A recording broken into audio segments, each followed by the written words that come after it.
If you want to learn about coral restoration, why it is important, and how to get first-hand experience restoring coral reefs, then come along as we submerge ourselves in the underwater discipline of coral reef restoration.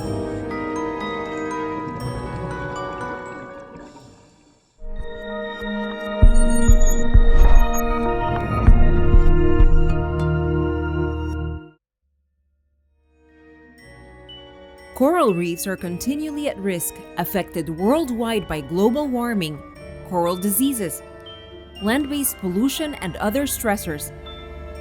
The coral reefs of the Bay Islands National Marine Park are not immune to these pressures.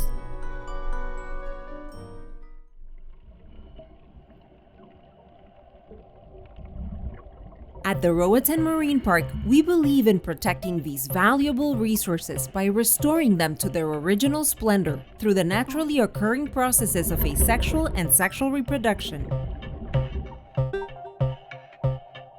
Scientists at the RMP are harnessing these coral reproduction strategies in a more efficient manner and at a greater scale, allowing them to sustainably restore degraded coral reefs via the asexual and sexual reproductive processes known as fragmentation and assisted fertilization. The RMP began growing staghorn and elkhorn corals in 2019 through a process known as fragmentation. This naturally occurring phenomenon happens when a piece of coral breaks off the main colony, most likely during a storm, only to settle in a new location and build a new colony. But this takes time.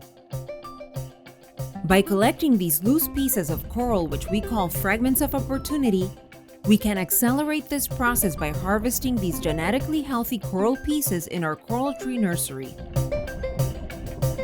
It is crucial that these coral fragments are sourced from different locations so we can ensure the genetic diversity of our nursery. Once the fragments are cleaned from any dead or damaged sections, they are trimmed to finger-sized lengths and are ready to decorate our tree-like constructs. We are using the coral tree design pioneered by the Coral Restoration Foundation in Key Largo, Florida as the model for our nursery. The coral trees need to be periodically maintained and kept clean from unwanted organisms including algae and predators like the bearded fireworm. The fragments are allowed to grow for 9 to 12 months on the nursery until they are big enough to be outplanted back on the reef using a non-toxic adhesive paste.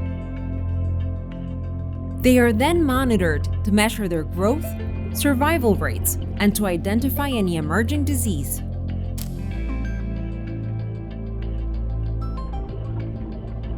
What makes this process all that more special is that these corals are reef-building corals. They grow relatively fast and are also critically endangered, making them the ideal species to help build back our reefs.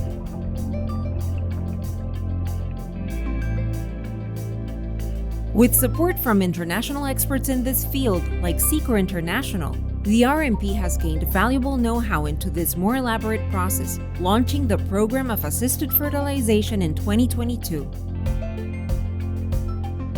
The natural process of sexual reproduction in corals takes place when a coral colony simultaneously releases their eggs and sperm, known as gametes.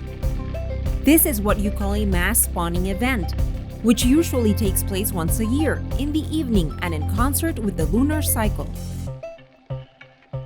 As these reproductive cells are fertilized in the water column, these newly formed embryos develop into coral larvae called planulae.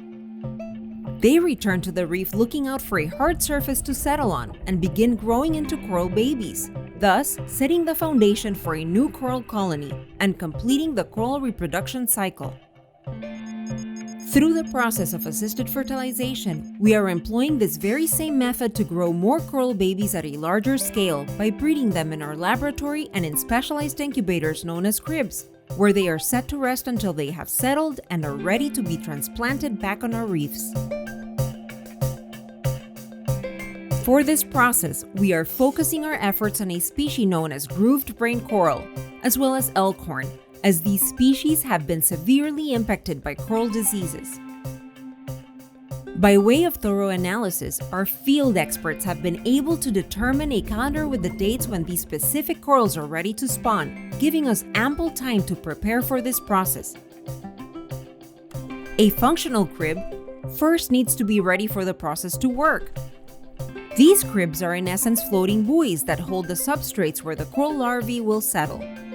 First, the substrates, which consist of star-shaped ceramic tiles, are placed in a grid of plastic crates, tied together and set on the ocean floor for a couple of months.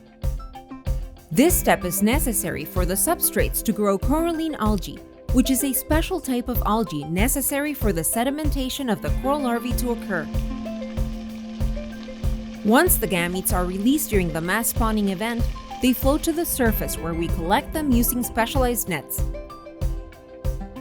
They are then transported back to the lab, where we assist in the process of fertilization, refining what would otherwise be a slow and uncertain process into a more efficient and streamlined procedure.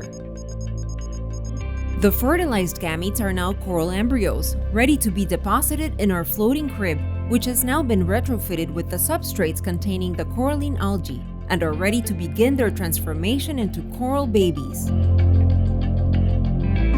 As soon as these tiny corals are fully attached to the substrate's crevices, they are ready to be outplanted and can commence the process of restoring Roatan's coral reefs.